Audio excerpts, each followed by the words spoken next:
Study tricks अड्डा में आपका स्वागत है। आज दिनांक 5 मई 2020 से related selected most important question. तो चलिए स्टार्ट करते हैं। आज का पहला और सबसे महत्वपूर्ण प्रश्न है, विश्व प्रेस स्वतंत्रता दिवस कब मनाया जाता है?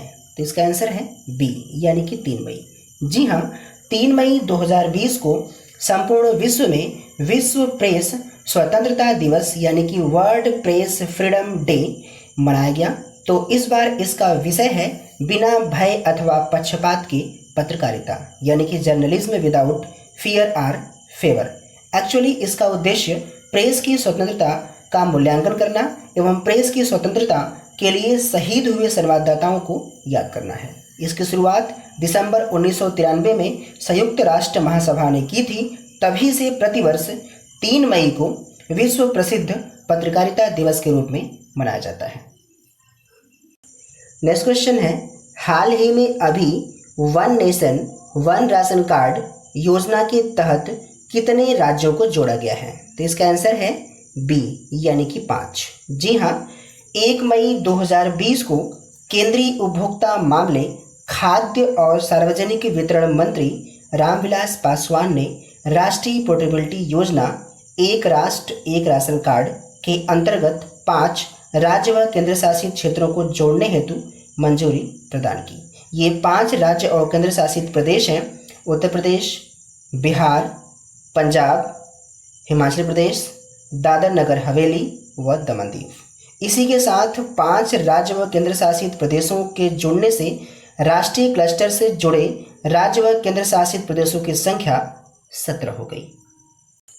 नेक्स्ट क्वेश्चन है, 30 अप्रैल 2020 को किसे वर्ष 2020 के UNESCO Guillermo Cano World Press Freedom Award प्रदान किए जाने की घोषणा की गई? तो इसका आंसर है ए, यानी कि जिनेथ बेडोया लिमा को। जी हाँ, 30 अप्रैल 2020 को कोलंबिया की प्रसिद्ध खोजी पत्रकार जिनेथ बेडोया लिमा को वर्ष 2020 के UNESCO Guillermo Cano World Press Freedom Award प्रदान किए जाने की घोषणा की गई। एक्चुअली इस पुरस्कार का नाम कोलंबिया के पत्रकार गिलेर्मो कैनो इसाजा के नाम पर रखा गया है, जिनकी 17 दिसंबर 1986 को कोलंबिया बोगोटा में उनके अखबार एल इंस्पेक्टोडोर के कार्यालय के सामने हत्या कर दी गई। तो अब यह World Press Freedom Award Jineth Bedoya Lima को प्रदान किए जाने की घोषणा की गई। नेक्स्ट क्वेश्चन है, हाल ही में किस राज्य के केसर को जीआई टैग दिया गया है? तो इसका आंसर है सी, यानी कि जम्मू कश्मीर को। जी हाँ, अभी कश्मीर की केसर को जीआई टैग दे दिया गया है। इससे पहले 3 और चीज़ों को जीआई टैग दिया गया है, जिसमें मणिपुर के ब्लैक राइस को, गोरखपुर के टेराकोटा को और तमिलनाडु की किरलाई मिठाई को। तो अब कुल 4 चीज़ों को जीआई टैग दे दिया गया है। जीआई टैग का मतलब क्या होता है? ज्योग्राफिकल इंडिकेशन टैग, यानी कि प्रत्येक क्षेत्र कुछ अद्वितीय बनाता है जिससे कि उसे जीआई टैग दे दिया जाता है। नेक्स्ट क्वेश्चन है, हाल ही में प्रसिद्ध खिलाड़ी चुन्नी गोस्वामी का निधन हो गया है, वे किस खेल से संबंधित थे? तो इसका आंसर है सी, यानी कि फुटबॉल व क्रिकेट से। तो प्रसिद्ध फुटबॉलर व प्रथम श्रेणी क्रिकेटर रह चुके चुन्नी गोस्वामी का अब निधन हो गया है। उनकी कप्तानी में वर्ष 1962 में भारतीय फुटबॉल टीम ने एशियाई खेलों में स्वर्ण पदक जीता था। क्रिकेटर के तौर पर उन्होंने प्रथम श्रेणी मैचों में बंगाल का प्रतिनिधित्व किया एवं चुन्नी गोस्वामी को वर्ष 1963 में अर्जुन पुरस्कार और वर्ष 1983 में पद्मश्री अवार्ड से सम्मानित किया गया। तो अब इनका निधन हो गया है। नेक्स्ट क्वेश्चन है, हाल ही में किस देश ने अमेजन की 5 फॉरेन साइट्स को ब्लैकलिस्ट करने की घोषणा की है? तो इसका आंसर है डी, यानी कि अमेरिका ने। तो अमेरिका ने अभी 5 फॉरेन साइट्स को ब्लैकलिस्ट करने की घोषणा की है। इसमें एक यूके की साइट है, एक जर्मनी की साइट है, एक फ्रांस की साइट है, एक इंडिया की साइट है और एक कनाडा की साइट है। एक्चुअली अमेरिका ने आरोप लगाया है कि अमेजन कुछ चीज़ों को फेक बेचता है, इसलिए अमेरिका ने अमेजन के 5 साइट्स को ब्लैकलिस्ट करने की घोषणा की है। बात हो रही है अमेजन की, तो अमेजन अमेरिका के वाशिंगटन में स्थित दुनिया की सबसे बड़ी इंटरनेट कंपनी है, जिसकी स्थापना 5 जुलाई 1994 को जेफ बेजोस ने की थी। और हाँ, जेफ बेजोस वर्तमान में दुनिया के सबसे धनी व्यक्ति हैं। नेक्स्ट क्वेश्चन है, हाल ही में किस राज्य सरकार ने कार और जीप जैसी सरकारी वाहनों की खरीद पर साल भर के लिए प्रतिबंध लगाया है? तो इसका आंसर है डी, यानी कि हरियाणा ने। तो हरियाणा गवर्नमेंट ने सरकारी वाहनों की खरीद पर साल भर के लिए प्रतिबंध लगा दिया है। नेक्स्ट क्वेश्चन है, हाल ही में यस बैंक के नए सीआरओ कौन नियुक्त हुए हैं? तो इसका आंसर है डी, यानी कि नीरज धवन। तो नीरज धवन अब यस बैंक के नए सीआरओ यानी कि चीफ रिस्क ऑफिसर नियुक्त हुए हैं।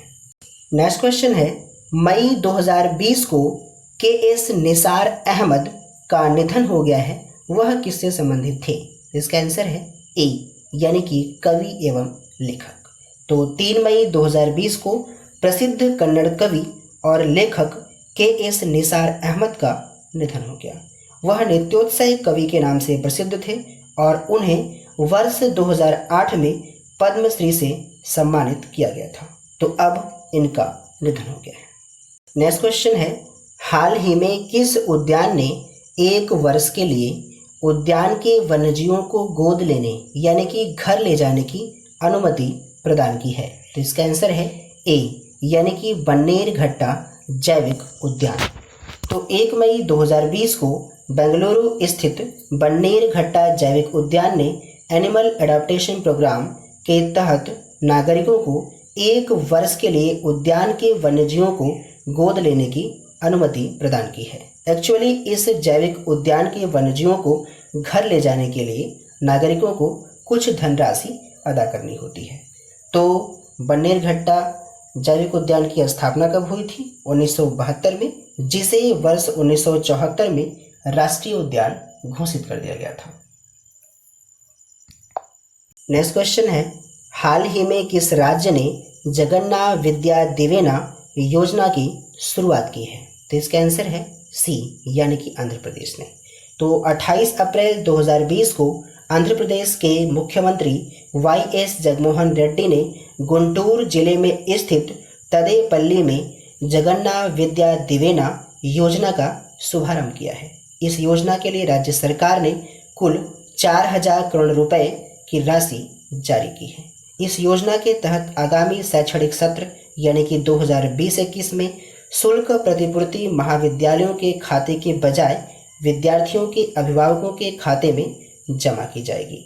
योजना के अंतर्गत राज्य सरकार ITI, बीटेक, MBA, MCA और BEd पाठ्यक्रमों के लिए शुल्क प्रतिपूर्ति करेगी। सरकार इस योजना के माध्यम से योग्य पात्र उम्मीदवारों को 15,000 रुपये से 20,000 रुपये तक की धनराशि अदा करेगी।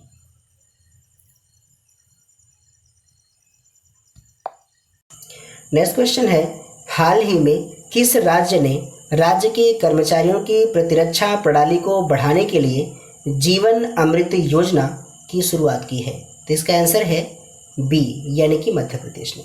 जी हाँ, 28 अप्रैल 2020 को मध्य प्रदेश के मुख्यमंत्री शिवराज सिंह चौहान ने राज्य के नागरिकों की प्रतिरक्षा प्रणाली को बढ़ाने हेतु एक अनूठी योजना यानी कि जीवन अमृत योजना की शुरुआत की है। तो इस योजना के तहत राज्य सरकार नागरिकों को मुफ्त में आयुष विभाग द्वारा तैयार किए गए विशेष त्रिकुट चूर्ण का पैकेट वितरित करेगी। एक्चुअली आयुष विभाग के सहयोग से मध्य प्रदेश लघु वनोपज संघ द्वारा काढ़ा के लिए 50 ग्राम के पैकेट तैयार किए गए हैं, जो कि शहरी क्षेत्रों में 1 करोड़ लोगों को मुफ्त में वितरित किया जाएगा। अब आज का प्रश्न, अंतर्राष्ट्रीय नृत्य दिवस कब मनाया जाता है? अंतर्राष्ट्रीय नृत्य दिवस कब मनाया जाता है? आंसर हमें कमेंट बॉक्स में लिखकर ज़रूर दें। डेली अपडेट के लिए चैनल को सब्सक्राइब करके बेल आइकन को प्रेस कर लें, जिससे कि नोटिफिकेशन आप तक पहुंचती रहे। Thank you for watching.